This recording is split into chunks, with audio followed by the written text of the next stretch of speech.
love to hear, Danielle, before we ever met, describe kind of the existing operations of your business and what was frustrating to you about them. Great question. So before I heard of Spyglass, there was a lot of friction between my then COO and myself, and not that person's fault. I guess we just didn't know what we didn't know. And there was lack of alignment in terms of our strategic vision. And that's where bulk of the issues were stemming from.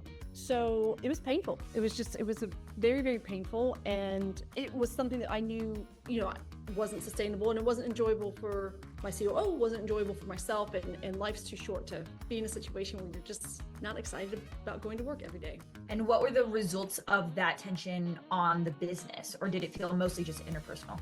Oh no, the business was like a girl trying to go in too many different directions at the same time. And we were serving mini masters and none of them successfully. So internally, there was a team that supported my ideas, my vision. There was another internal team that supported my COO's vision and ideas. And it felt like both teams were undercutting the other subconsciously or consciously. I don't really know. It really had an impact on the team's trust. And I don't think anybody really understood how damaging it was. And we weren't moving forward. We were literally stuck. Was there a moment or an event that made you realize, gosh, I really need a new COO, and like the decision was made for you? Well, I have to give my COO credit. He made the decision. He said that he didn't believe in my vision. And so I was like, ooh, okay. I don't know a lot, but I know that's probably not good. And while I thought he was the right person for the organization, I definitely knew he was in the wrong seat. And then he made the choice to then search out a new opportunity. So it all came together really kind of at the right time. And that's where I found Spyglass. I mean, when you talk about divine timing, I wasn't searching out a solution. The solution presented itself to me through Spyglass's partnership with SaaS Academy. And I was like, great, let me look into this. And I saw your event. You spoke with so much clarity and you were just speaking about my pain points. And I thought, oh God, okay, let me learn more. Okay. And what motivated you to get support in solving this versus just going out and finding your own COO and doing it yourself? I did know enough to know what I'm not great at. And I did know that I needed to find someone who had wins already, right? Who had already taken a business at our level, which, is now 5 million, to the level that we want to go to. Not somebody who says, oh, I can do this, but they have done it. And my network did not lend itself. I did put together an amazing process in terms of finding your own operator. So I followed that. I was so impressed by the process. I'm like, first of all, I want to take this process and use it for my own company. And I think I spoke to one of your other customers and he just said, not only that was your organization a painkiller for his company, but also a vitamin, right? So remove the pain and helped with the growth at the same time. And how has the experience been for you so far? What are some of the most memorable or notable moments of working with Spyglass? So we're working in two regards, right? So the first thing that we started on together was our operational inspection report. And I was very apprehensive in terms of how you were going to be able to get so much in-depth information in just 1 week, right? I was like, or skeptical, I think is maybe the best word. And it took very little of my time. You seem to have cracked the code in figuring out how all of these puzzle pieces played together to create certain outcomes. So reading that report in the first blush through, it just seemed to hit the nail on the head and was quickly able to diagnose what was happening within our organization. As I said, the lack of alignment on the strategic vision and lack of clarity on and how that was having an impact. So, and then it got much more granular, but that was the first moment of, okay, I was a skeptic and now I'm a believer. And then as we continued on our journey together, Noah put together with very little input from me. We spoke, I think we had 1 hour conversation, maybe 90 minutes. And he put together the job funnel for our COO, came back with 4 awesome candidates. And not only that, right? I think the expectation is, oh, here's the candidates. You can kind of do the rest of the work yourself. But he put together player cards on each one. So I already had the information I needed to know going into the conversations. And I could focus more on, is this a cultural fit? Because Noah had already uncovered, do you know EOS? Have you taken a company from this size to that size? what has your experience been? And he got referrals. He was able to drill down on some of those tactical things, so I didn't have to do that, and that was amazing. How has your business felt differently running it even in these past couple months versus before? It's a bit more hopeful, right? We haven't been able to implement some of the things from the inspection report because we've just pushed pause. We're waiting on that operator final selection. But I have a candidate that I am really just super excited about, and they're super excited, and there's a great just back and forth chemistry between the candidate and myself, but they also have the experience, right? So they already have the wins. They know Salesforce. We're able to answer all the questions, and we're actually telling me about things that I didn't know, which I was like, okay, this is the first. We do live events that connect luxury hotels and corporate meeting planners so they can partner together to create their own live events. And I thought, you know what, instead of just doing the normal run-of-the-mill in-person interview, maybe over lunch or take them to the office, I thought, why don't I have these candidates attend one of our live events? So I'm down to my final 2 candidates. They both say yes. It was kind of like the Bachelor hometown date. You got one rose. I got 1 rose. I got this. And then they got to interact with some of my team members. They got to interact with our hotelier customers and our planner customers. And kind of by the end of the event, people began to figure out what was happening. And my team members said that several of our attendees came up to them and just on the side and said, hey, I think you need to go with this candidate. So there was excitement from our customers in terms of who that next choice was going to be. And it was awesome to be able to see that and see kind of everybody gelling together. And I didn't really have to do much. Amazing. What, if anything, feels or looks differently as you contemplate the future of the company and kind of the next 12 months of growth? What, if anything? So much, Jana. Well, the candidate that we are selecting is already incredibly well-versed in terms of how to empower your team, how to create clarity in terms of expectations, but then, understanding it is a cultural shift to go from a team where they're used to the solutions being given to them and then helping them evolve to being solution providers and recognizing, hey, that's a process. That doesn't happen overnight. That is a nurturing, trust building. We got to do some small wins, teach them that they are capable and that they can do it. And so they've given me the 30, 60, 90 days and has already talked about, hey, here's how we can create momentum. So I think things are going to look drastically different. I know that the team that we have in place, they're going to feel challenged, but I know that they're going to be so much more satisfied with their role because they're going to be creating the next level that we're all looking to achieve. That kind of jumbled all that up, but makes perfect sense. Makes perfect sense. Yeah, thank you. What advice would you give to somebody who is thinking about working with a service like Spyglass when it comes to getting hands-on support, changing the operations of the business? Don't overthink it. Just do it. The return that you're going to get is well worth the investment. And you are going to, the thing about being a leader is what's the number one thing? Self-awareness, right? And so in order to grow, you have to be self-aware. Well, the same is true for your business. If you want your business to grow, you need to understand what are the things that are holding your business back. And sometimes when you're so close to the day-to-day operations and the people, things can feel really confusing. Spyglass creates clarity. Spyglass creates a very clear path forward, and then you can get automatic buy-in from your team. But put the afterburners on and, sky's the limit. Amazing.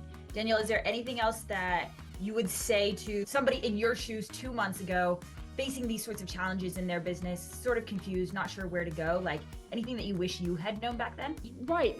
You know what? I'll tell you a story. So when I was in my 20s, I lived in San Diego, California, and I decided to learn to surf, right? I'm from the East Coast, never surfed, and it's really hard.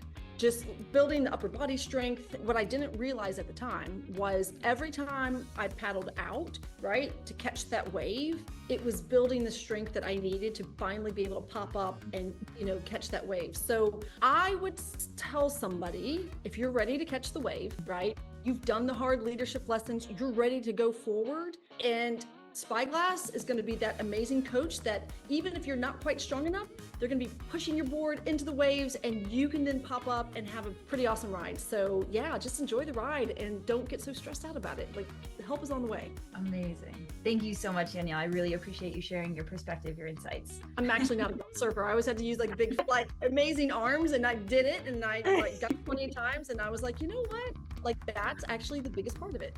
Cool. Yeah, amazing. Okay, is there anything I can help you with today in terms of getting it across the finish line with Tony, or anything that's on your radar right now? Yes, there is. So I think the thing that we've kind of been going back and forth on is we're both aligned on 200,000. He said 20% bonus for hitting. So I'm just about putting together the compensation, right? Yep. And then the conversation of phantom equity came up. So when we were wrapping up the conversation, when we were on site at Nice Wonder, he said that he would be stoked with 5% phantom equity for new lines of business developed, right? I was like, okay, cool, I'm down with that. Yeah. The sticking point has been, I did think he had his story that I'm telling myself, and you have to ask Noah, is that it said that he was willing to relocate to Raleigh because it doesn't say it on the player cards. And I thought that his wife's family was in Raleigh. So I was like, oh, easy breezy. But he is willing to relocate and do all those things.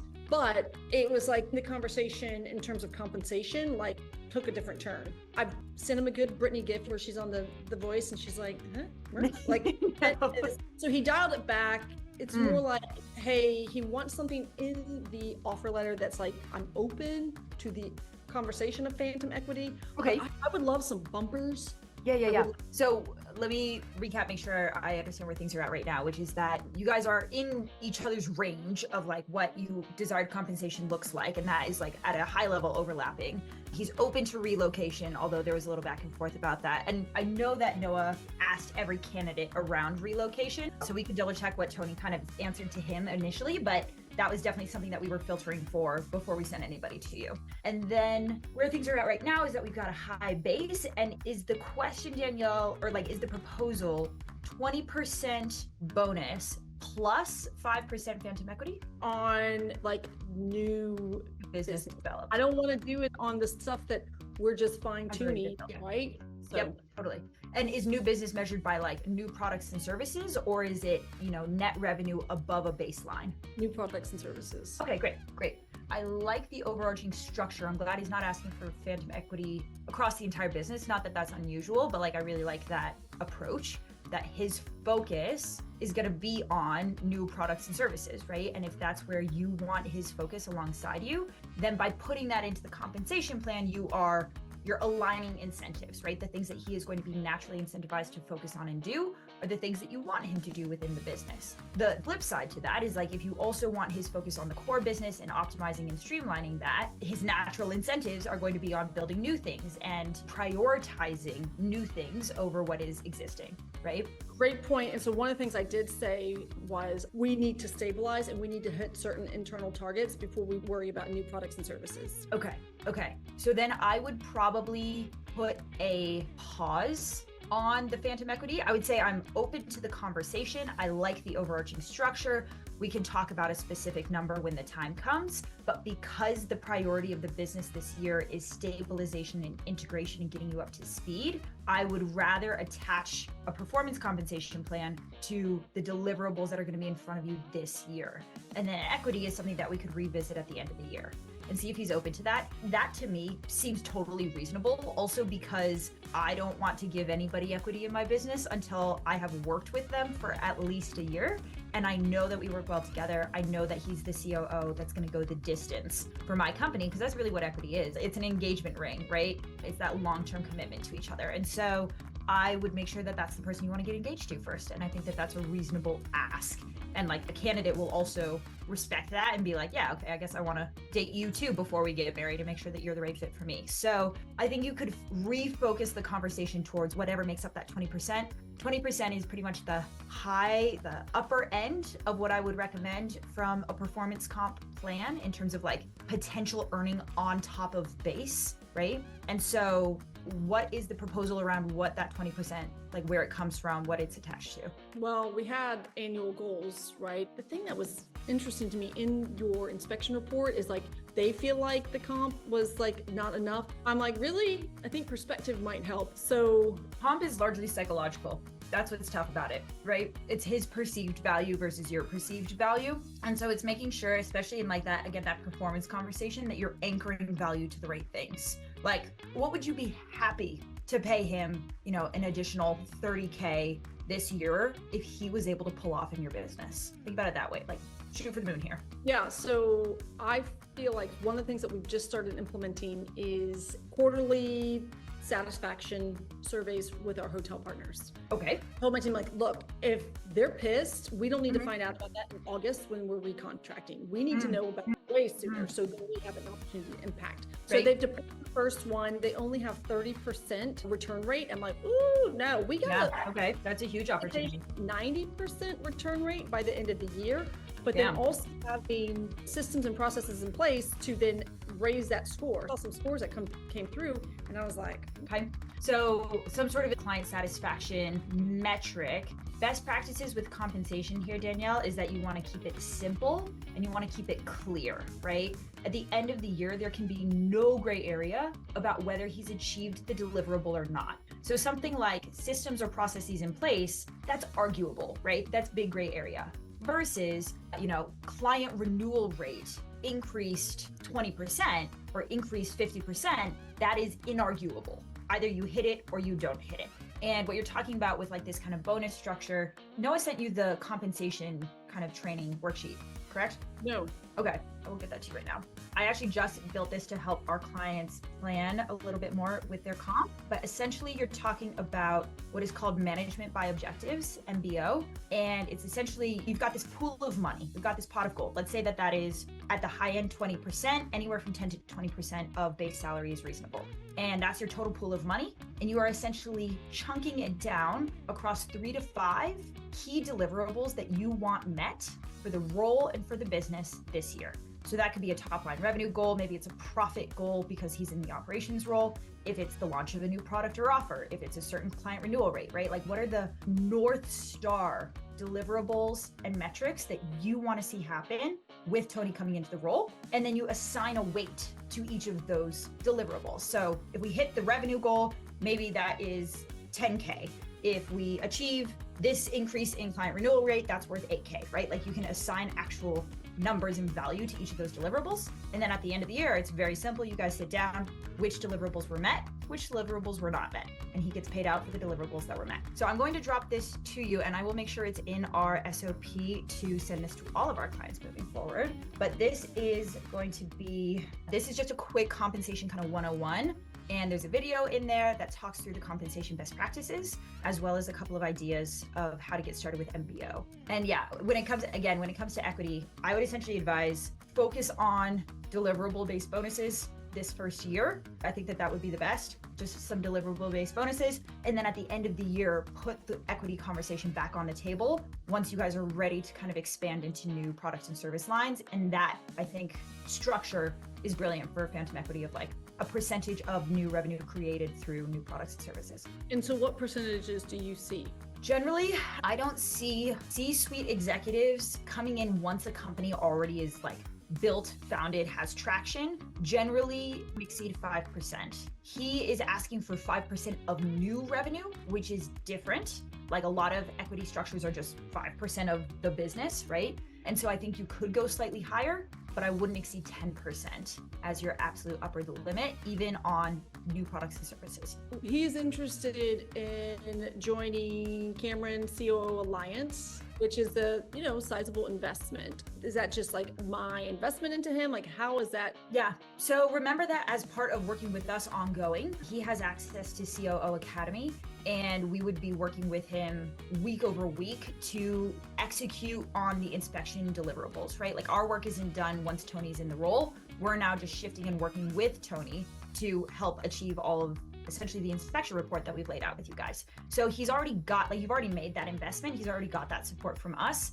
COO Alliance is not a coaching program. It's a executive kind of networking and support more group. Like, There is educational resources. Cameron brings in guests, that kind of thing. But it's really about learning from the other members, because all the other members are at this kind of elite level, and going to events and that kind of thing. We've already made an investment in Tony's ongoing support, right? Like that's our commitment to you, Danielle, is to see it through with him so that the inspection report actually gets to be executed. We're not just setting you up and then letting you run free. And so I think let's start with that. And if Tony needs additional support, or if he wants a more elite network of COOs to, commune with or whatever, COO Alliance is an awesome option. But I would agree. I would say, let's get you in the role. Let's see how you do. And if there's any like support or training gaps that you feel like need to be closed that Spyglass isn't closing, then we'll have a conversation around additional resources. So for budgeting, like when we wrap up this commitment, then what is the ongoing commitment to just kind of keep this with us? Like, what is like your best, like when you're like, this is my perfect customer and this is how they behave? Yeah. So you've already signed up for that kind of 12-month bundle with us. So for no additional investment, we're working together for at least another, I think we're at like 8 months or something, 9 months, right? And then at the back end of that, there's a month-to-month subscription that you're able to join if you want ongoing support. And at that stage, you're able to decide, I want another 3 months, 6 months, or just keep it light and breezy and take it month to month from there. So my ideal client is one that says, I want to work with you for 12 months. We show up and we do that work together for 12 months. And then we see where things stand. So I feel like there's so much value in just like an annual inspection report. Yep. That's something that we're working on and like starting to build out with Noah right now in terms of how can we support our clients for like year 1 to 2. Our current focus is on how do we make sure our clients are as successful as possible in the first 12 months. And then we're going to be turning our focus towards the next year after that. But that is my goal as well. And then we've got events and inner circles and all kinds of ideas about things to do there. They just aren't built yet. Are you in a camper van? I am not currently in a camper van, but I used to live in a camper van. Okay, so like when you post things, is that your house that you like live out in the wilderness, or is that the story? I have a house. My boyfriend has a van, so we take the van out often, and I will sometimes be working from the van, but it's not my full-time residence. I used to live in a van full-time for about 2.5 years. And down by the river. Down by the river. Yes, that was me. Amazing. Okay, Danielle, if you have any other questions around comp, refer to that kind of training. And if you have any questions, feel free to email me so that we can make sure you're feeling really good about this proposal to Tony, okay? Thank you. You're very welcome. Thank you. I really appreciate this. Talk to you soon. Have a great night. Bye.